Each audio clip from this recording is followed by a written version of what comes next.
Hey everyone, Technomentary here. In today's video, I'm going to show you how to use sound recognition on your iPhone to pick up a sound using your iPhone.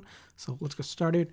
So the very first thing you need to do is go into your setting and then go to accessibility. From accessibility, you're going to scroll down a little bit further to the hearing section and click on sound and name recognition. And the very first option for sound recognition, we're going to tap on it, and then you want to ensure that is turned on. After you do that, you also want to go ahead and click on sounds and then select the sounds that you want to have the iPhone pick up. There are a bunch of them by default that are available here. For example, if you want animals, you have cats and dogs, you can use that as an option. If you want to allow a notification, you have dogs. If you want maybe a siren, fire, doorbell, knock. As you can see here, you can also create your own custom one if you have a custom alarm by following the steps to create a custom one by giving it a name and then the sound itself as well. So I'm going to just test how this works. So basically we have one turned on and now we need to turn this on. So how do we do that?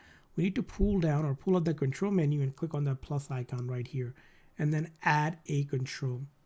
And then look for sound recognition in the search bar here, sound recognition. So in the accessibility, we can tap on it and we'll see a menu icon here turned on. Now with this setting turned on, basically we're going to go ahead and play something, see if it recognizes basically a sound that I'm going to play on another device.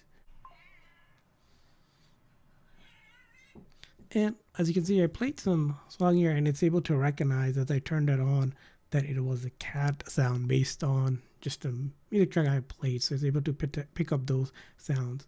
So as long as this is turned on, it's going to give you a notification for any time it hears the alert.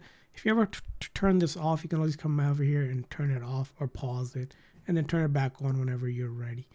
So again, I hope this video was helpful. So please consider the like and subscribe button for more tips and tricks. So see you guys next time.